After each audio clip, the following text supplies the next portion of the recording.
Welcome back to another Naval News Update. Today we're talking about the LCS.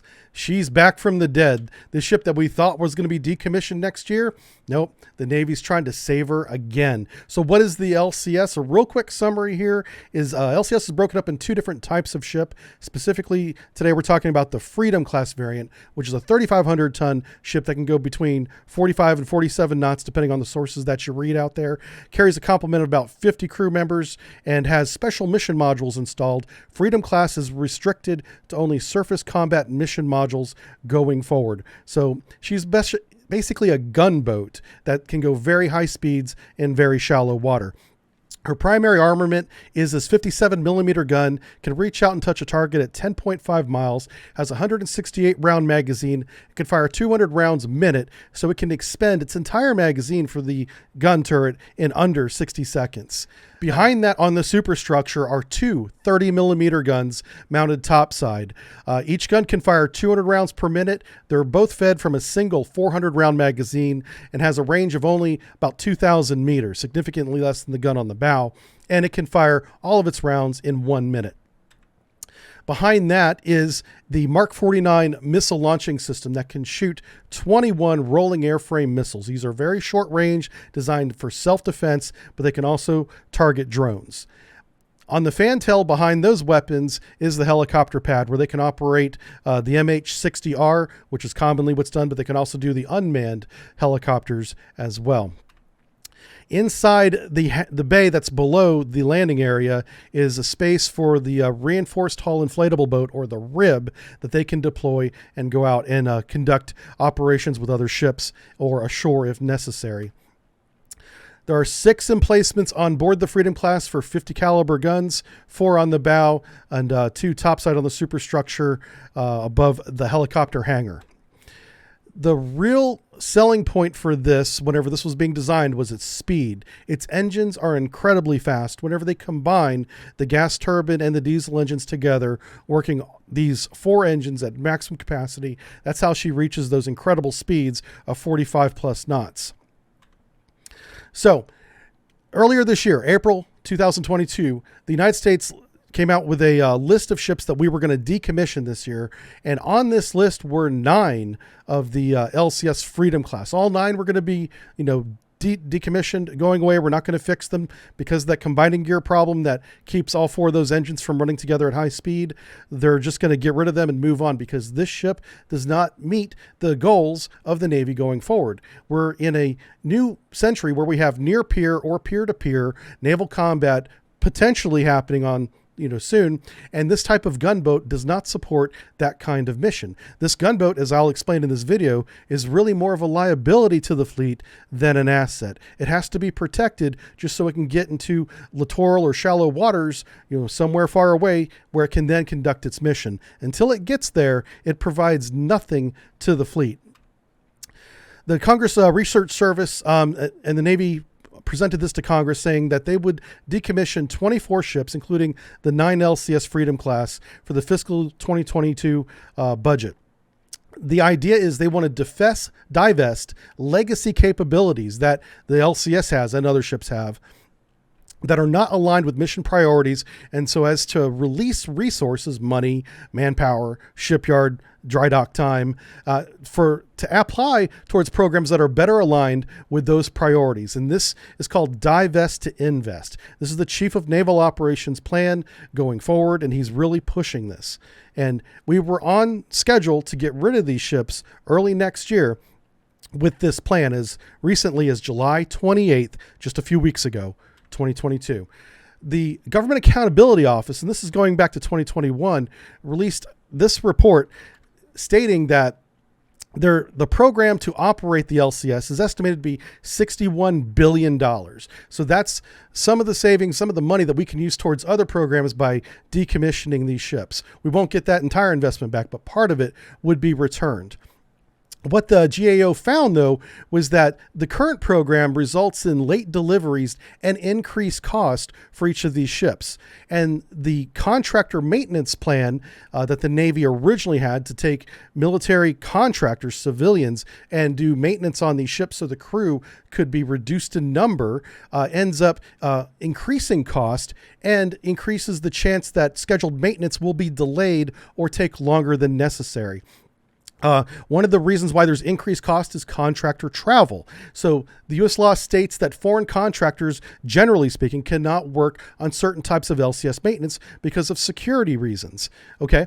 There's a heavy reliance also in the LCS specifically for original equipment manufactured parts. So OEM parts on the LCS cannot be worked on by Navy sailors because they don't have the technical manuals or the knowledge to work on many of these systems. This requires the Navy that as long as this ship is operational to rely on military contractors to come and do routine maintenance on board these ships. This is unlike any other ship in the Navy, and this is pushing up costs because we have to fly these contractors from stateside to bases overseas to complete these maintenance contracts. So the GAO reviewed 18 specific delivery orders for the LCS maintenance program, and here's what they found. The contract often required more repair work than originally planned, and this increased the risk of completing LCS maintenance on schedule. That was the entire reason why the Navy went to a contractor-based maintenance program, was not necessarily to save money, but it was to save time and make sure schedules were maintained and didn't need to be as closely managed. But because of this additional work that these contractors find when they come on board, the schedules are being delayed anyway.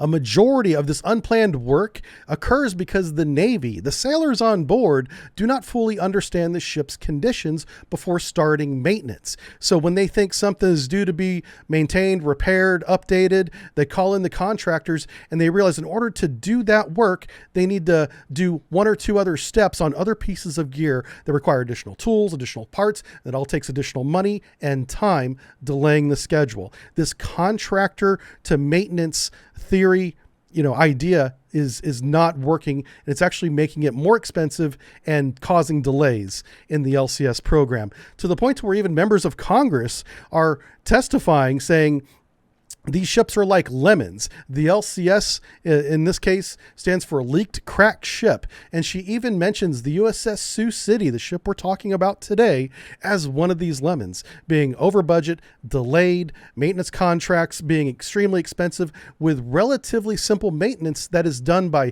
United States Navy sailors on every other vessel except LCS Freedom class. So the Sioux City recently pulled into Suda Bay. In order to support her routine maintenance in Suda Bay, we had to fly out over 16,000 pounds of tools and parts, including a contract maintenance team from stateside to Suda Bay to complete the maintenance. This was a very expensive maintenance call on Sioux City. Then the Navy announced this week that the Navy is moving ahead on a combining gear fix for the Freedom Littoral class ships marked for decommissioning. This was an absolute bombshell. The Navy's going to go ahead and keep these ships on the rosters, including the Sioux City, fix the combining gear, and have the ships in service for an undetermined amount of time now. This completely upended the plan that we had to decommission these for many months, as recently as July of this year. And just out of nowhere, this story gets absolutely dropped. Credit to USNI News and Mallory Shelbourne for doing this too. So what is the benefits of keeping the LCS afloat? Because certainly the Chief of Naval Operations in the Navy say it does not help the Navy accomplish its goals in the current environment we're in. So who's benefiting? If even members of Congress are saying, hey, we should get rid of these ships. They're lemons. They cost too much. They don't work right. The design was flawed from the beginning, and we've been trying to play catch up ever since, costing more and more money, creating more and more delays. Well, first, the shipyard that builds the Freedom class is the Fincantieri Marine Group. And as you can see, even as we decommission these ships, Hull 1, LCS 1 is already decommissioned because of these problems. We continue to build them. Look at the list of ships that are yet to be complete, under construction, and despite having all these problems. And these are all under that contract maintenance program as well. So I went to the United States Department of Defense website, and I looked at the contracts for fiscal year 2021 to 2022. And right away, it said that Huntington Ingalls Industries, this is one of the shipyards that maintains these ships, is going to be budgeted $11.4 billion for planned yard services for the Littoral Combat Ship service ships. Work will be performed in Pascagoula, Mississippi. And there was more to it than that. Here's the link if you want to read the whole thing yourself. It's a very short and easy read, but it's $11.4 million to Huntington Ingalls, another $9.7 for other procurement. That's, I guess, parts, replacements and whatnot. Operations and maintenance. What we're talking about with this contractor maintenance boondoggle is $1.7 million for the year between 2021 and 2022. And then with the combining gear fix, we're still negotiating. The United States Navy is still negotiating the final price with Lockheed Martin, but they're estimating that they're going to share the cost 50-50 as per the contract, each side paying approximately $3 million for the combining gear fix per ship. And there's 9 ships. This ship is a complete mess. It's extremely expensive, and it doesn't even serve the purpose of the United States Navy, not the purpose that it wants. But as long as the military industries and shipyards can keep these ships in the water, they can keep those maintenance contracts going. And I think that's why we keep seeing the LCS poke its ugly head back up, even after it's been scheduled for decommissioning for months. This is a grift. All right, and there's your LCS update. They're still a part of the Navy. Thanks for watching, everybody. Bye.